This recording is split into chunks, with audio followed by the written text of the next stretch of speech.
Hi friend, welcome to my YouTube channel.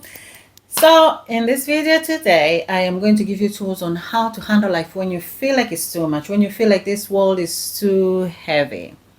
At the end of this video, I want us to have to tailor make our own emotional first aid kit that will absolutely help us in terms of overwhelmed, when you feel stressed, when you feel like giving up, when we feel like we haven't done enough, so that we can move in this life with ease, comfortably, and happy. I'll tell you what to put into it: the emotional first aid kit.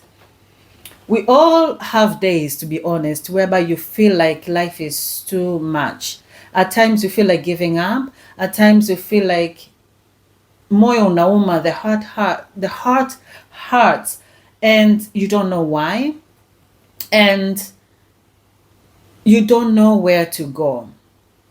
And we're being told to just persevere, just hold on, just trust the process, ng'ang'ana, utakuwa okay, utakuwa sawa.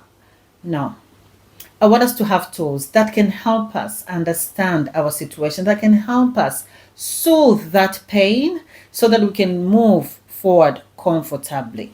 We're talking about something we all need: emotional first aid kit.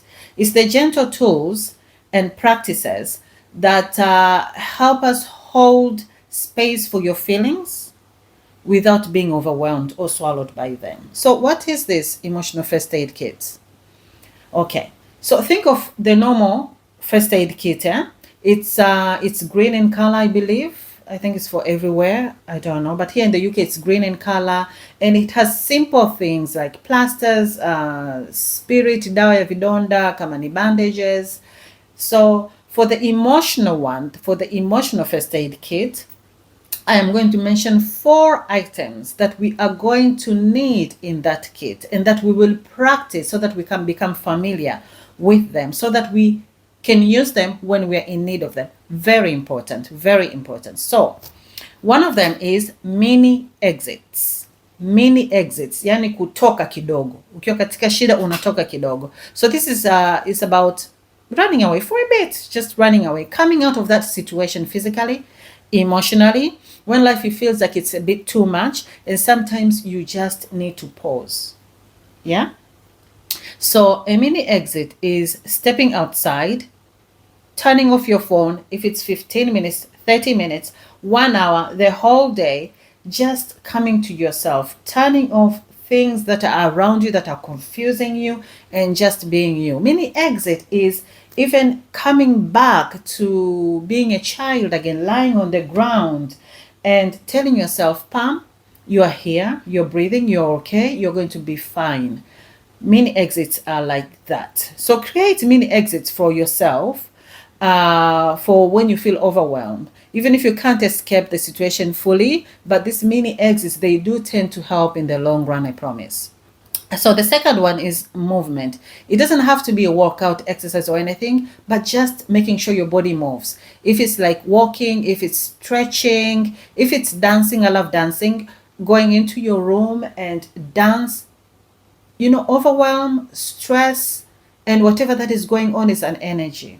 And this energy needs to be transferred to go somewhere. And the only transfer that it can be transferred through is through movement. Yeah?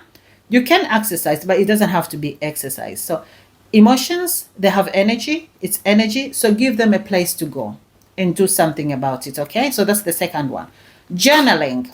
Journaling, it doesn't have to be perfect. It's just, processing, writing down your emotions, and it does help.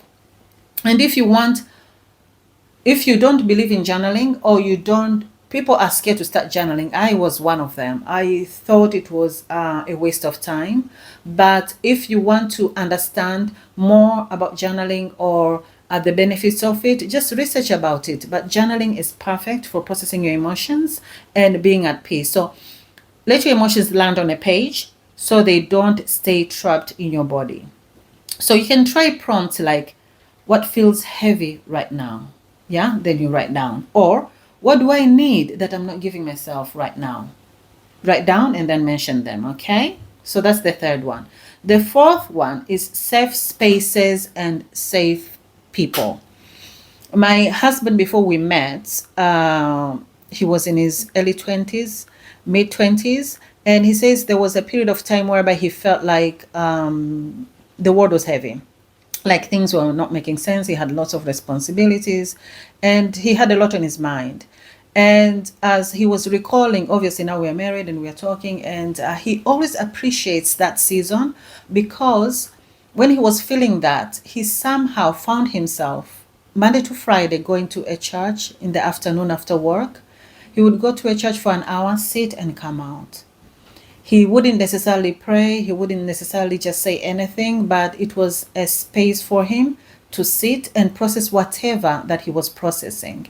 And he says that period of time made sense later on, like it did help him process. That was an emotional first aid kit for him. Well, he didn't know the name of it, but he's very grateful for that season that he would do that. So have a safe space for you as an emotional first aid kit for yourself, or a safe person. Do you absolutely have like 100% someone whereby you can rely on and you can trust them with whatever that you can share with them? So have people, if it's Anne, if it's Kay, if it's like Philip, just somebody, write the names down and you say, okay, when I feel stuck, I'll go to this person. When I feel like this, I'll go to this one. Yeah. And if it's not that, have some safe spaces. If it's a church, if it's a lake, if it's hiking, if it's just a safe space wherever you can go and look at nature or something and just process. Okay? Therefore, friend, these are the 4 tools that you should always remember you have them. Ukijisikia dunia iko nzito, ukisikia kwamba vitu, watu, or whatever that doesn't make sense, chagua uende wapi, ili at least uweze kupata clarity, uweze kupata some sort of understanding, na uwe okay. Unajua, when you are in the middle of overwhelm, your mind is not clear, right? That's why this emotional first aid kit needs to be ready. Like, you need to practice these things, whatever that makes sense to you, so that when you're in the middle of it, you know where to go and what to do. So try different things. Try different things. I remember I tried coloring.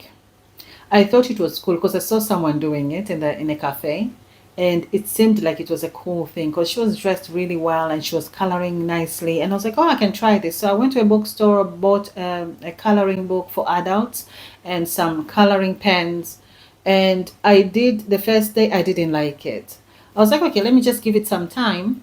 I'll come back to it. I might actually enjoy it.